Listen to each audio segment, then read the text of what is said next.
Good morning. My name is Edward Nelson Fell. My wife Ann and I purchased 118,000 acres or 180 square miles of Cincinnatus Farms property in St. Lucie County in March of 1910. Cincinnatus Farms was formerly owned by Anthony O. Russell, the president of the United States Playing Card Company and manufacturer of the famous bicycle playing cards in Cincinnati, Ohio.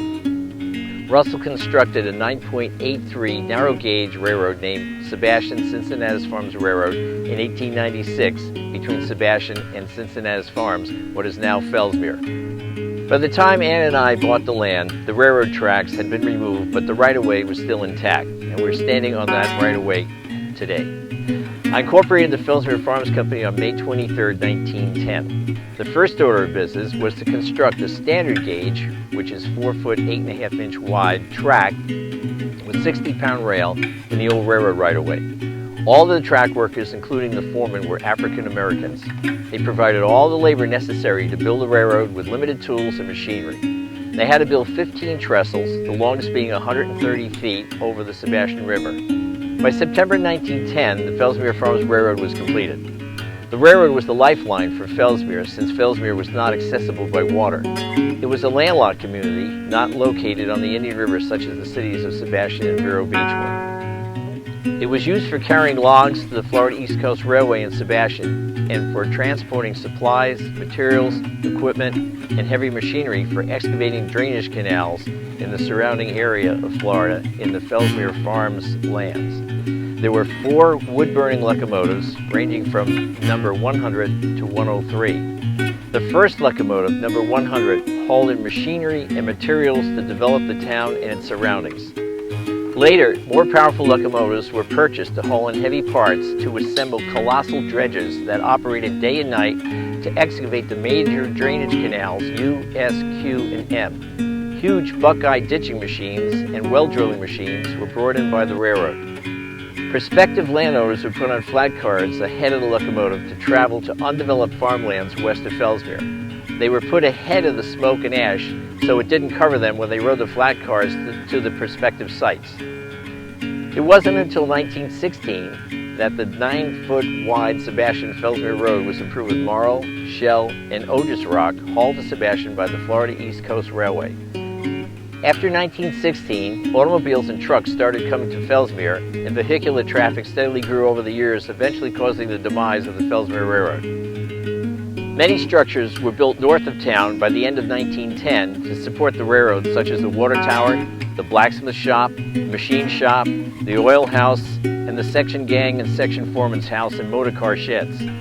The railroad was officially opened to the public on May 1, 1911. It ran 4 passenger trains daily, with only 2 on Sunday, to and from Sebastian and Fellsmere. In January 1913, the Fellsmere Railroad Passenger Depot was completed and opened for service. I, as founder of Fellsmere, purchased the first ticket. The depot was built on the south side of the main line north of the intersection of Broadway and South Carolina Avenue. A small bridge over the ditch along the south side of the main line led to the sidewalk on the east side of Broadway. The sidewalk led to the Fellsmere Inn, which was built by the Fellsmere Farms Company, at the northeast corner of Broadway and New York Avenue, where many travelers and workers stayed after arriving in Fellsmere. The initial fare from Sebastian to Fellsmere was 3 cents per mile round trip, 4 cents per mile one way. 2 small sidings were constructed at the north end of Fellsmere, one to serve the freight depot and one to serve the warehouse. A long runaround track ran from the east side to the west side of Fellsmere and was constructed approximately 200 feet north and parallel to the main line. On the runaround track, the Fellsmere Electric Light Plant built in 1913 was located, the Florida East Coast lumber sheds, 2 tomato packing houses, and a fertilizer warehouse. By 1921, a cotton gin and a corn crib were added. Also, a 16-foot wide by 116-foot long car barn to house the locomotive, tender, and passenger car was built east of the passenger depot on the south side of the ditch running parallel to the main line. By April 1915, the Fellsmere Railroad was extended 5 miles west of the small town of Broadmoor, a now non-existent town, and eventually 2 miles further west of Broadmoor for a total distance of approximately 16 miles west of Sebastian. Plans were to extend the railroad further west to connect to the Kissimmee Valley branch of the Florida East Coast Railway between Canansville and Yeehaw Junction, but they never materialized. On June 2nd, 1924, the Trans-Florida Central Railroad took over operations.